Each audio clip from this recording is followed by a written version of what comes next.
Que a infinita misericórdia de Deus e de Jesus nos envolva a todos, hoje e sempre. Então, nesse momento, nós vamos esquecer as nossas preocupações de natureza material e vamos fechar os nossos olhos levemente, rogando a proteção e o amparo do alto, dos benfeitores amigos que aqui se encontram, preparando esse ambiente para nos acolher, para nos amparar, para nos proteger nas nossas necessidades, nas nossas dificuldades, e que nós busquemos sempre a sintonia com o alto, através do pensamento positivo, que a gente possa buscar a espiritualidade nos momentos difíceis, e nós sempre encontraremos as respostas as quais nós estivermos buscando. Então nós rogamos a espiritualidade que nos ampare, que nos proteja nesse momento, a fim de que nós possamos ter mais uma oportunidade de aprendizado, e que assim seja. Então a nossa palestra nessa noite tem como tema Examinemos a nós mesmos. É um texto do livro Opinião Espírita, que é a psicografia do Chico Xavier e do Valdo Vieira, e é uma orientação dos espíritos André Luiz e Emmanuel. Na questão de número 919 do Livro dos Espíritos, antes da gente falar propriamente da questão, para aqueles irmãos que vêm pela primeira vez à Casa Espírita, o Espiritismo ele se baseia no tríplice aspecto: ciência, filosofia e religião. A religião é aquele aspecto que nos liga a Deus, que nos remete aos ensinos de Jesus, na sua essência, na sua pureza, e que nos remete ao nosso autoconhecimento, que é o tema da palestra de hoje, e a nossa melhoria contínua. O Espiritismo é filosofia. O que é uma filosofia? Tudo aquilo que nos traz uma melhora. E o Espiritismo tem a sua filosofia no Livro dos Espíritos. Então ali nós temos os questionamentos de Allan Kardec, que foi o codificador da doutrina espírita, aos espíritos superiores. E eles vão nos respondendo a uma série de indagações que ele fez, e os espíritos é que esclarecem. Então a doutrina espírita não é a doutrina dos homens, é a doutrina dos espíritos. São os ensinos que os espíritos, que os nossos irmãos desencarnados nos trazem, a respeito de uma série de temas, a começar sobre Deus, que é um Pai de justiça, de bondade, amoroso e bom, e que quer o bem de todos nós, seus filhos. E é ciência, a doutrina espírita é ciência. Por quê? Porque não tem como o espiritismo estar desvinculado da ciência. Se há progresso na nossa humanidade, nos conhecimentos, o espiritismo também tem que progredir. Só que até o momento ele está avante em relação à ciência. Então, Allan Kardec codificou o Livro dos Espíritos, a primeira obra. E há várias perguntas no Livro dos Espíritos. E a pergunta de número 919, ele questiona: qual o meio prático mais eficaz que tem o homem de se melhorar nesta vida e de resistir à atração do mal? Vejamos a inteligência de Allan Kardec ao questionar os benfeitores amigos. Qual é o meio que nós temos de resistirmos ao mal? Há que considerarmos que o mal não é uma criação de Deus. Deus é soberanamente justo e bom. O mal é tudo que vai contra a lei de Deus. Então, é um desvio da lei de Deus. E o mal quem pratica somos nós, por conta do nosso livre-arbítrio. Então, toda vez que nós nos afastamos da lei de Deus, nós estamos praticando o mal. E aí Allan Kardec questiona qual é o meio mais eficaz de nós resistirmos ao mal. E quiçá muitos de nós nos perguntamos, Todos os dias é um desafio para nós. Como resistirmos ao mal? Como resistirmos a todo esse panorama que nós experienciamos no dia de hoje e resistirmos a tudo isso? E esse é o grande desafio de todos nós. Esse é o grande desafio. É através da convivência de nós resistirmos ao mal. Através das experiências que a vida nos coloca, é nós optarmos pelo bem. E aí ele questiona e os espíritos nos respondem. Um sábio da antiguidade vô-lo disse: conhece-te a ti mesmo. Está aí a chave. Esse sábio da antiguidade é um dos precursores da doutrina espírita, que é Sócrates. Essa frase não foi proferida por Sócrates. Em outras palavras, não é uma criação dele. Sócrates teve uma vida militar, ele lutou, ele viveu mais ou menos em 400 antes de Cristo. Ele foi um filósofo grego e ele foi um militar. Ele lutou na Guerra do Peloponeso, que era uma guerra entre Esparta e Atenas. Esparta era uma cidade grega extremamente militarizada e Atenas era mais intelectualizada. E Sócrates, depois que ele participou dessa guerra, ele se dedicou, ele resolveu que ele queria ir até o oráculo de Delfos e lá ele fazer uma introspecção. O que era esse oráculo de Delfos? Era um templo, que ficava um templo dedicado a Apolo. E lá haviam umas mulheres, na realidade elas eram médiuns. Quando Sócrates chegou ao oráculo de Delfos, havia a inscrição na parede: conhece-te a ti mesmo. E ali, no oráculo de Delfos, ele ficou sabendo que ele era o homem mais sábio que havia naquela época. E ele começou uma busca pela verdade. E na época, eles tinham o culto de vários deuses. E Sócrates começou a se questionar, porque a filosofia ela é um questionamento. E ele queria saber, encontrar a verdade, a busca da verdade. E a busca da verdade perpassa pelo autoconhecimento. E Sócrates começou a trabalhar no seu autoaperfeiçoamento. E o que aconteceu? Ele começou a incomodar as pessoas. Porque naquela época haviam os sofistas. O que eram os sofistas? Eram pessoas de grande retórica. O que são pessoas de retórica? São pessoas que falam bem. Mas nem sempre as pessoas de grande retórica falam a verdade. Porque ser um bom orador não significa falar a verdade. Então, os sofistas daquela época, eles não tinham compromisso com a verdade. E muitas pessoas se deixavam levar por aqueles sofistas, porque eles falavam muito bem. E eles conduziam aquelas pessoas que acreditavam na sua boa retórica. E Sócrates começou a questionar aquelas pessoas. E ele começou a desagradar. E ele procurava ajudar os jovens, que já tinha problema lá em 400 antes de Cristo, né? Quer dizer que os problemas continuam em 2024. Por quê? Porque nós estávamos lá na época, muitos de nós estamos aqui de novo, por causa da lei da reencarnação. E aí Sócrates começou a incomodar e ele acabou sendo condenado à morte.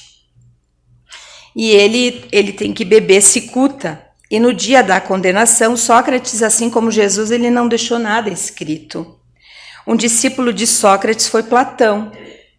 E Platão escreveu a apologia de Sócrates, são os diálogos de Sócrates com vários filósofos daquela época. A filosofia é muito boa da gente estudar, porque ela nos esclarece muito de vários temas. E aí Sócrates, então alguns disseram, vamos fugir, Sócrates. E ele disse, não, eu busco a verdade. E eu não vou arredar pé daquilo que eu acredito. Então, Sócrates bebeu a cicuta naquele momento do suplício de Sócrates, da sua condenação. A esposa dele chora e diz, mas eles vão te condenar, você é inocente. E ele olha para a esposa e diz assim, você queria que eu fosse culpado? Então ele bebe a cicuta e ele fica então eternizado. Sócrates é um dos precursores da doutrina cristã. Ele veio preparar o terreno para Jesus, junto com Platão e Aristóteles. Então, muito daquilo que Sócrates falava e acreditava, nós hoje vemos na doutrina espírita. Sobre a imortalidade da alma, sobre o Deus único. Então, ele se deixou levar por causa de que ele não iria abrir mão para agradar os outros e deixar de falar a verdade. E uma das condenações é que ele pervertia os jovens. Ele era ateu. Era uma das condenações dele. Porque entre a diferença entre o bem e o mal usa sempre da violência. O mal sempre vai querer perseguir, calar, prender. O bem usa o fator tempo. Aqueles que condenaram Sócrates, nenhum de nós nem sabe, talvez. Mas ele ficou imortalizado. Porque o bem tem esse papel. E aí Allan Kardec faz outro questionamento dentro dessa questão de número 919. Conhecemos toda a sabedoria desta máxima, porém a dificuldade está precisamente em cada um conhecer-se a si mesmo. Qual o meio de consegui-lo? Será que de fato nós nos conhecemos? Será que nós conhecemos as nossas fragilidades? Será que nós nos questionamos quem nós somos? Todas as nossas conquistas até agora? Nós somos espíritos velhos, se nós pensarmos. Nós não fomos criados nessa encarnação. Nós somos espíritos milenares, nós temos uma caminhada. E cada um de nós com acertos e desacertos. E estamos aqui justamente para a nossa evolução. Há um projeto para que nós atinjamos a perfeição. Então, para todos nós, indistintamente. Só que para que a gente resista ao mal, nós precisamos nos conhecermos. E aí, quem nos dá a dica é Santo Agostinho. Lá no Livro dos Espíritos, nessa questão de 919, Santo Agostinho nos dá a dica. O que é a dica que Santo Agostinho nos deu? O que ele fazia? Porque Santo Agostinho ele teve uma vida não muito boa antes dele se converter, né? E aí depois que ele teve a conversão, ele começou a fazer essa introspecção. O que ele fazia? Todos os dias ele interrogava a sua consciência para ver como havia sido o seu dia, se ele havia prejudicado alguém, se ele havia feito alguma coisa de errado. Ele fazia esses questionamentos para si mesmo. Será que nós fazemos esses questionamentos para nós? No final do dia, nos perguntarmos, lá olharmos para dentro de nós e nos questionarmos, fazer um balanço das nossas atitudes, de como foi o nosso dia, do que nós fizemos, do que nós deixamos de fazer para evoluirmos. E as respostas vêm, com certeza. Porque quando a gente começa a interrogar a nossa consciência, a gente sabe quando a gente está no caminho certo ou no caminho errado. E aí ele questionava se as atitudes que ele estava fazendo, ele gostaria que alguém fizesse com ele, tivesse com ele aquelas atitudes. E aí as respostas davam um indicativo deste autoconhecimento e, por consequente, a sua melhoria. Então, o que está acontecendo conosco na vida moderna? Nós estamos, de fato, preocupados em nos conhecermos as nossas fragilidades, conhecermos aquilo que nos incomoda em primeiro lugar e resolvermos melhorar? Ou será que a gente fica procrastinando? A gente sabe o que é procrastinar? Procrastinar é empurrar com a barriga. É ir deixando, a gente vai deixando. Amanhã eu faço, na semana que vem eu faço.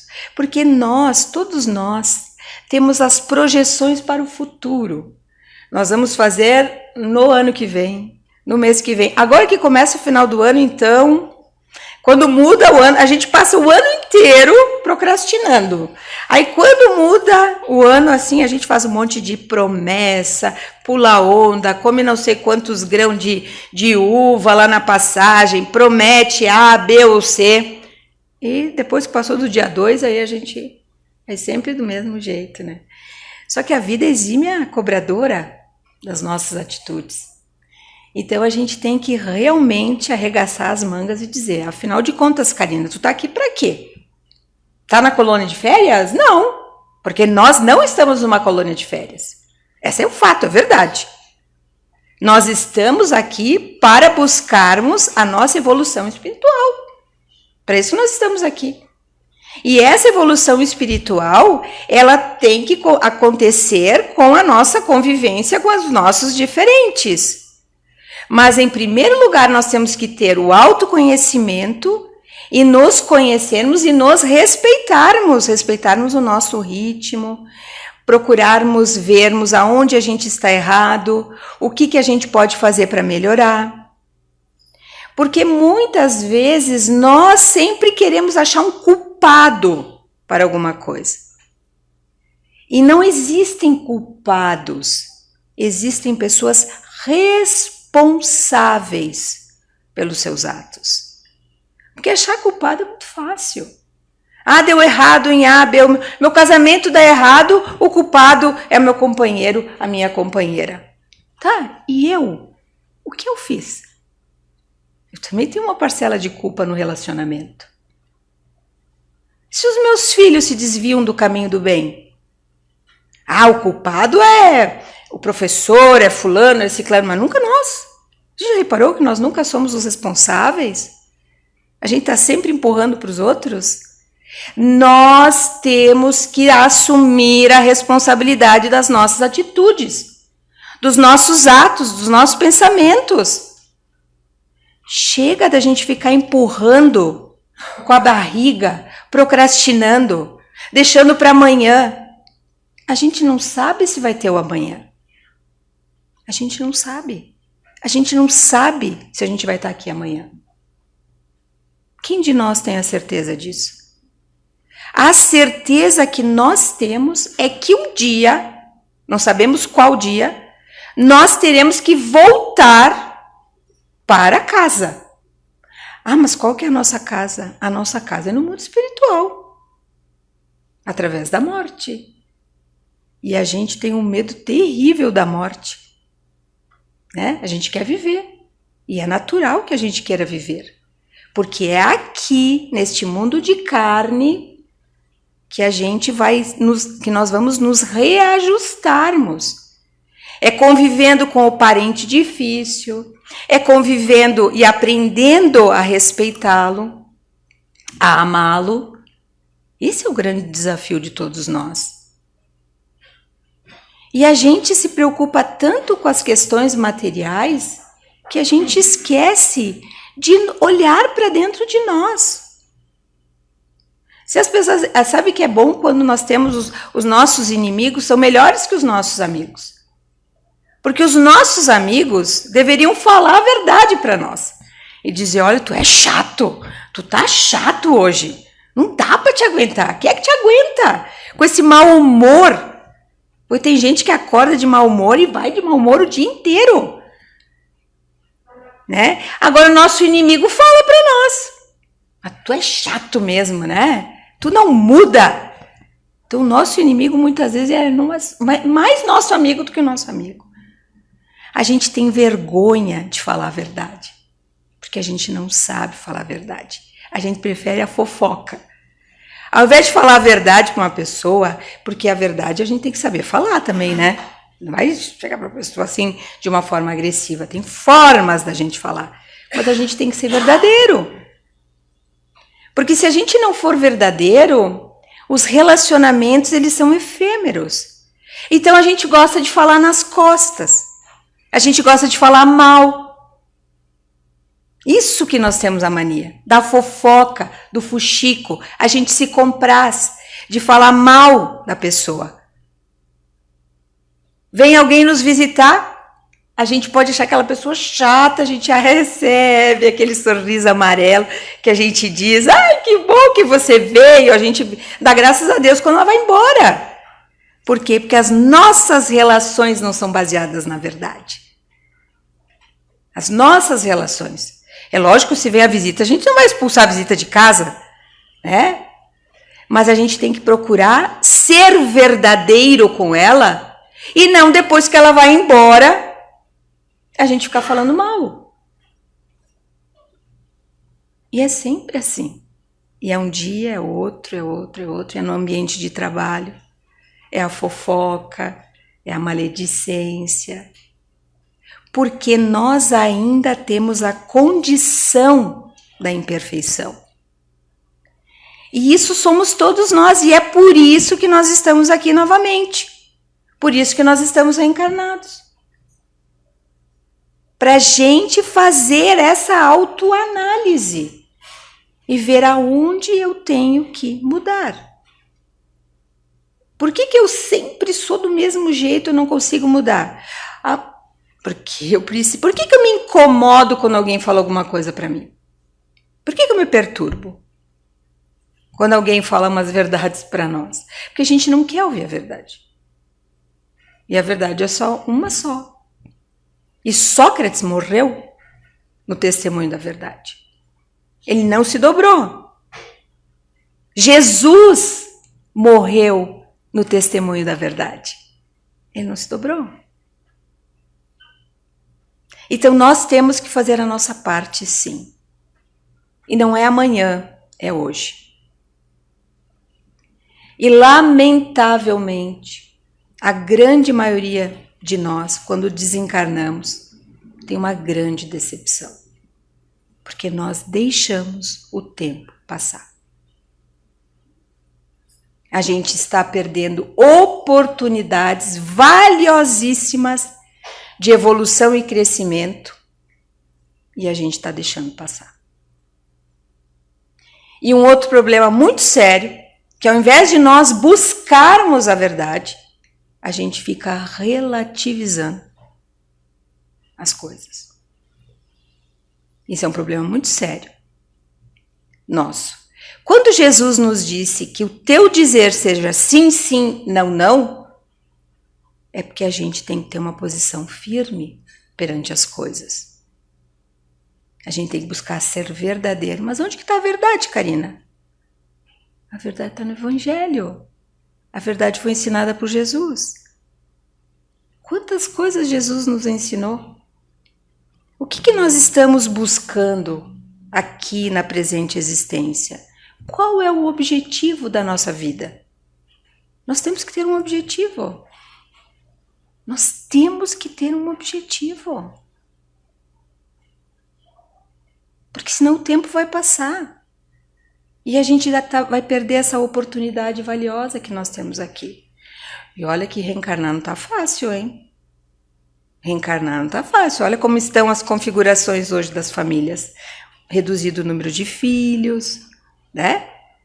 Então, ó, espíritos que querem reencarnar são muitos. Nós estamos aqui. Então, a gente tem que aproveitar.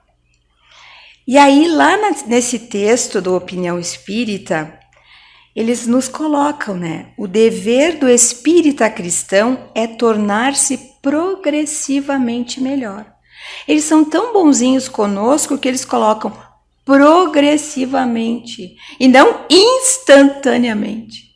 Se fosse instantaneamente, a gente estava num apuro, né? Progressivamente. Então, cada dia é um dia, cada dia é uma etapa a ser vencida. Mas também nós temos que fazer esse exame rigoroso da nossa verdadeira situação íntima. Eles nos advertem, os espíritos que nos falam isso.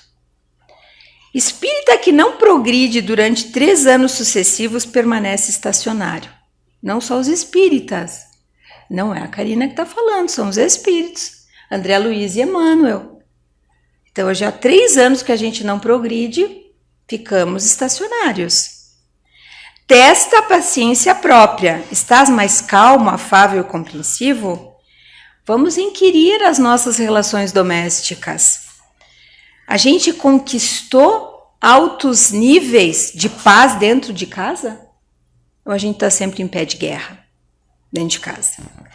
A gente tem que investigar quais são as nossas atividades no trabalho, no templo, aqui dentro da casa espírita, no templo, lá fora, onde a gente está.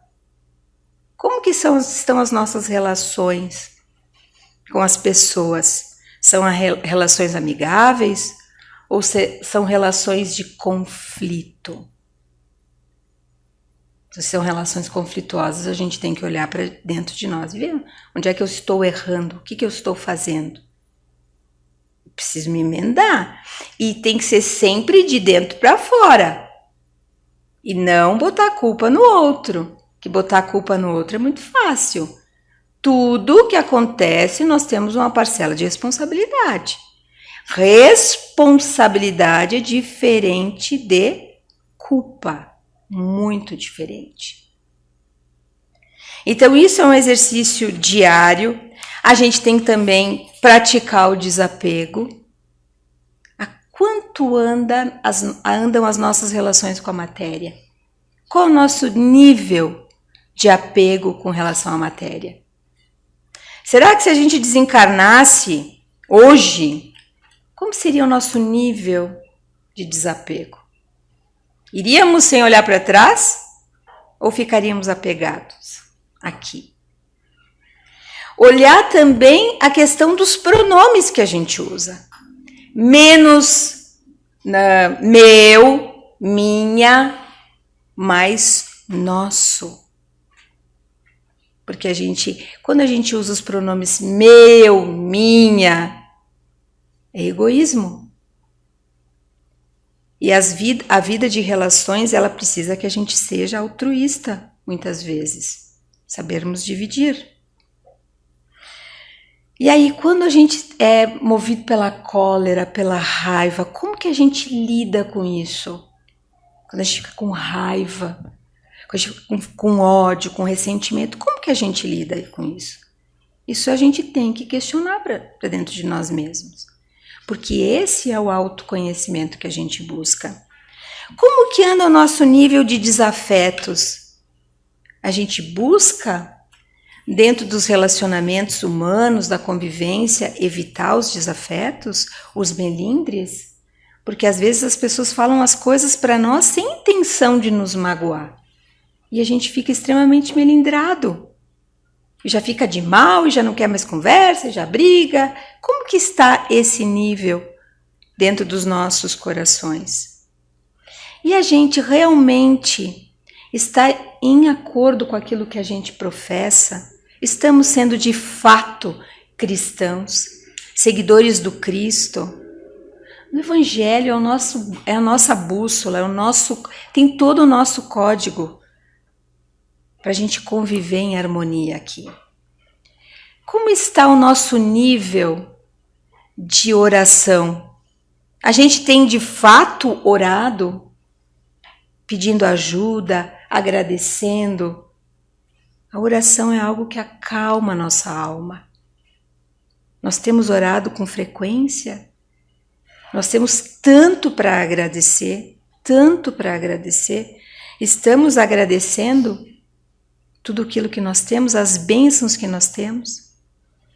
As nossas ideias evoluíram ou a gente está estagnado no tempo?